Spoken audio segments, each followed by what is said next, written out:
Seorang wanita kaya raya ingin menguji karakter ibu pacarnya. Ia sengaja berpura-pura sebagai gadis desa saat bertemu dengannya. Namun, begitu ia memasuki pintu, ia langsung mendapat penolakan dari ibu mertua. Begitu melihat penampilanmu, langsung tahu bahwa itu barang murah tanpa merek. Pertama kali bertemu orang tua pacar, penampilanmu sungguh tidak pantas. Wanita kaya itu tak pernah membayangkan bahwa pakaiannya senilai 700.000. Dia merasa bahwa apa yang dia katakan membuat pakaiannya seolah tidak berharga. Namun, ini pasti adalah pertemuan pertama. Wanita kaya tersebut tidak banyak bicara dengan ibu mertua. Justru, demi menyenangkannya, dia mengeluarkan hadiah yang sudah disiapkannya. Sebuah ginseng seharga 200.000 dan bunga salju Tianshan yang bagus. Namun, ibu mertua yang sombong itu meskipun melihatnya dengan serius, tetap berpikir itu adalah barang murah. Dan dengan sangat marah, ia melemparkannya ke lantai. Bunga salju dan ginseng ini jelas merupakan barang murah. Apa, kau memberikannya padaku agar aku sakit perut? Ini akan membunuhku. Meskipun ibu mertua itu tidak tahu nilai barang, namun lebih mencerminkan bahwa ibu Tangning meremehkan statusnya. Menganggap bahwa orang miskin sepertinya bagaimana mungkin bisa membeli barang yang begitu mahal. Wanita kaya mana yang bisa menahan perlakuan seperti ini? Ini pasti adalah pertama kalinya datang berkunjung. Apapun alasannya, tidak bisa dihina seperti ini. Sedangkan ibu yang angkuh ini tidak bisa ditanggapi dengan baik, malah semakin mempermalukan. Lihatlah, pertama kali datang, memberikan ini, barang murah padaku. Kamu sendiri tidak merasa malu, dan masih berani menuduh aku. Sisia, ibuku adalah orang yang lebih tua. Kenapa tidak bisa sedikit lebih diam? Hari ini adalah ulang tahun ibuku. Sang kaya, demi pacarnya. Jadi tidak memperdebatkan ibunya. Namun baru saja duduk, ibu seperti menginterogasi narapidana. Terus-menerus bertanya tentang latar belakang keluarga wanita kaya. Mendengar bahwa kamu adalah orang asli Haicheng. Tinggal di rumah yang seperti apa? Tinggal di halaman besar rumah kami. Jadi, itu adalah rumah reot di pedesaan. Jelas sekali ibu mertua meremehkan villa besar milik wanita kaya. Semakin yakin bahwa wanita tidak layak untuknya. Menghadapkan anaknya dengan kata-kata kasar karena kemarahan. Wanita kaya ini sangat tidak senang saat itu. Tapi ia tetap menyambut dengan senyuman. Namun, ibu mertua tidak mengubah sikapnya. Sebaliknya, ia malah memanfaatkan kesempatan untuk terus mempermalukan. Lihat saja, dia terlihat seperti tiang kayu. Sekali lihat, sudah tampak tidak bisa melahirkan anak laki-laki. Apa yang kamu lakukan? Ansisia, hanya seorang nenek sihir tua. Tante, ini mengutamakan anak laki-laki daripada perempuan. Ini adalah pemikiran feodal, loh. Generasi muda kita sekarang. Semua mendorong kesetaraan gender. Ah, iya. Apa itu kesetaraan gender? Itu semua omong kosong dari kalian yang muda. Omong kosong. Keluarga Tang harus melanjutkan keturunan. Tapi harus ada laki-laki yang mewarisi. Ingin menjadi menantu keluarga Tang. Harus melahirkan 3 anak laki-laki untuk itu. Apakah kamu memilih menantu atau babi betina? Anak laki-laki. Lihatlah ini. Ini belum menikah. Perlakuan terhadapku. Setelah ini jika sudah menikah, tidak menghormati orang yang lebih tua. Buang air besar dan kecil di atas kepala saya. Kenapa kamu begitu tidak mengerti keadaan? Saya tidak mengerti. Saya terlambat. Xiao Xing datang. Cepat duduk, cepat duduk. Rival saya di universitas. Kenapa dia juga datang? Apakah Han Xixia sudah makan? Kenapa dia juga datang? Xiao Xing kan selalu menyukaimu. Hari ini, datang untuk merayakan ulang tahunku. Lagi pula, sebelum kamu dan Han Xixia menikah, saya pasti akan membantumu mencari seorang calon istri yang lebih cocok untukmu. Ini bukan pemimpin kelas Xixia saat kita di universitas, kan? Kenapa? Hari ini kamu juga ada, ya? Kalian. Saya dan Ansisia adalah teman satu universitas. Oh, dia hanya seorang gadis desa. Tidak cantik dan tidak berbadan ramping. Tidak punya kemampuan dan juga tidak punya uang. Bagaimana kamu bisa berada di universitas yang sama dengannya? Tante, sudah mendengar saat di universitas. Kakak Xixia, hemat dan sederhana, ya. Betapa tidak mudahnya dia. Xiao Xing, apakah kamu pikir semua orang seperti kamu? Lahir dengan sendok emas di mulut. Juga tinggal di villa besar 300 meter persegi. Atau perusahaan terkemuka di Haicheng. Presiden Anshi Group, ya. Bibi, Anda bercanda. Presiden Anshi Group. Kapan dia menjadi An Xiao Xing? Lalu saya ini apa? Wanita ini bermasalah. Keluargamu berkecukupan. Anggun dan berwibawa. Muda, cantik, dan berbakat. Citra menantu yang paling sempurna. Haha. Xixia masih ada. Dia lembut dan perhatian. Sangat baik padaku. Apa kamu akan menikahi pembantu? Jika kamu benar-benar berani menikahi wanita miskin ini, nanti hidup dengan masalah. Apakah kamu ingin bergantung padaku lagi? Nah, Kak Tangning. Tekanan pasti cukup besar, kan? Saya, Presiden Anshi Group yang terhormat, memiliki aset lebih dari 1.000 miliar. Bukan urusanmu, wanita tua ini. Apakah kamu sekarang mengatakan ini? Apakah ini sedikit terlalu cepat? Kamu ini terlalu naif. Semua orang sudah hadir. Langsung saja ke intinya. Keluarga Tang kami tidak memberikan mahar. Tidak memberikan sepeser pun mahar. Pihak wanita harus memberikan 1 juta sebagai mas kawin. Tidak memberikan mahar tetapi meminta mas kawin. Ini bukan urusanmu. Mendapatkan keuntungan tanpa mengeluarkan modal, bukan? Katakan kamu adalah orang desa. Mahar ini adalah kebiasaan feodal yang buruk. Kami orang kota tidak menganjurkan ini. Betul, betul, betul. Apa yang Tante katakan tidak salah. Meminta pihak wanita memberikan 1 juta sebagai mahar. Itu sudah sangat sedikit. An Xiaoxing benar-benar mengerti perasaan bibi. Seandainya kamu, betapa baiknya itu. Saya juga cukup ingin menikah dengan Tang Ning. Menghabiskan. Sepertinya sudah terlalu terlambat. Tidak terlambat, tidak terlambat. Tidak memiliki penampilan, tidak memiliki apa-apa. Tidak memiliki uang. Dia tidak layak untuk putraku. Asalkan kamu mau menikah. Kapan saja tidak terlalu terlambat. Tante, kuota penelitian Tang Ning adalah milikku. Memberikannya kepadanya. Kehidupan setahun ini baginya. Makan, pakaian, tempat tinggal, dan transportasi. Semua yang digunakan adalah uang yang saya berikan padanya.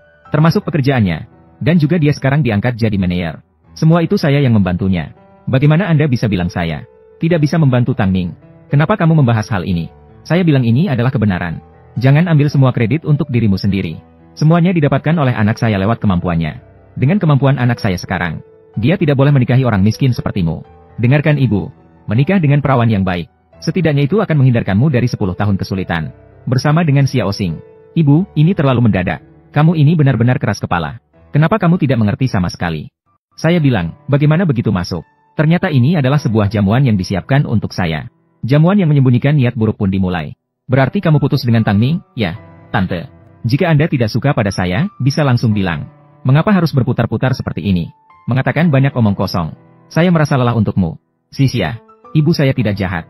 Dia hanya terlalu mencintai saya. Tang Ning, bagaimana saya memperlakukanmu tahun ini? Kamu tahu di dalam hatimu. Sekarang aku mau tanya kamu. Apakah kamu sama seperti ibumu? Pikirannya sama. Aku rasa apa yang ibuku katakan. Juga ada sedikit kebenarannya. Haha.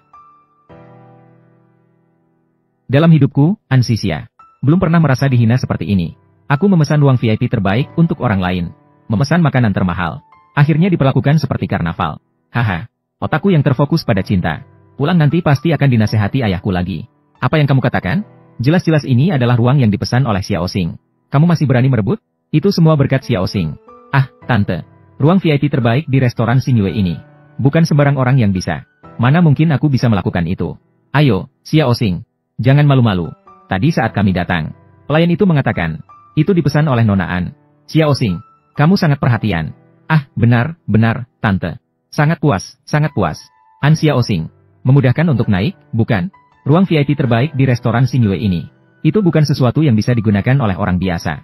Hanya orang yang berkuasa dan berpengaruh yang bisa memesan. Xiaoxing adalah presiden Anshi Group. Kau orang miskin, masih ingin merebut prestasi Xiaoxing. Benar-benar tidak tahu malu.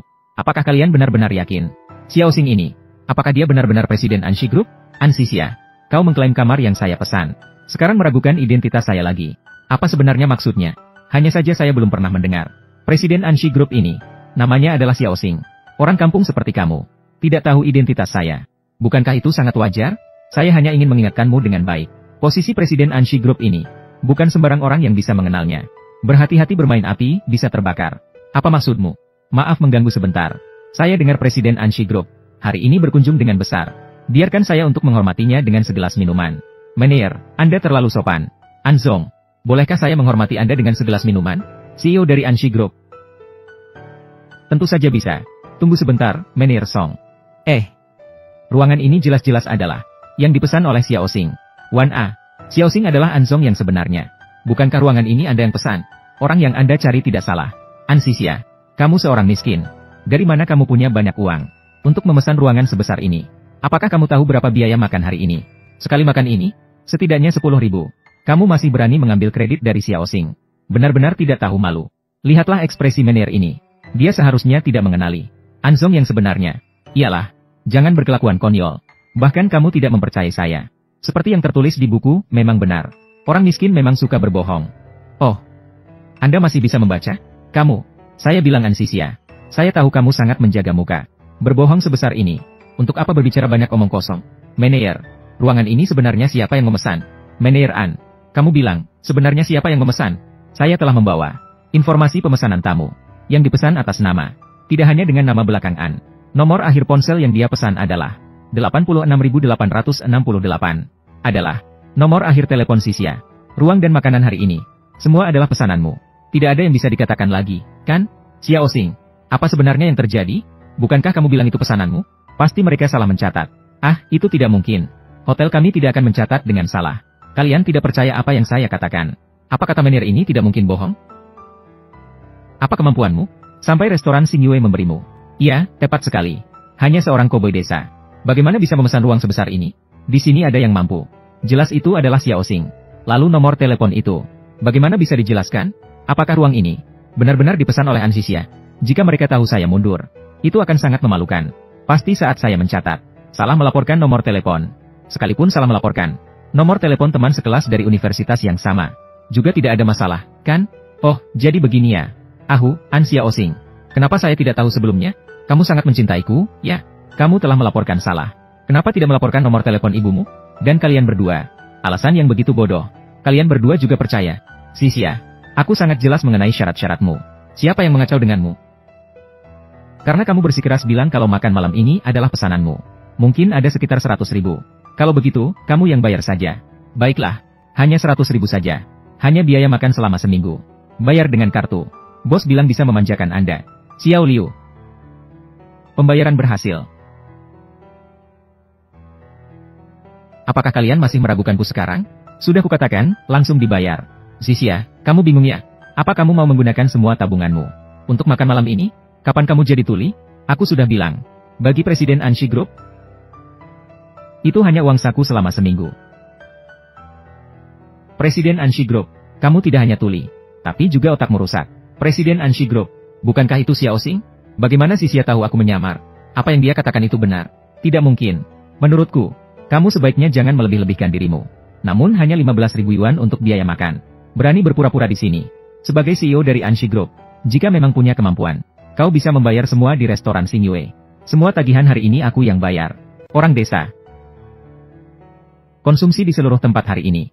Semua akan aku bayar.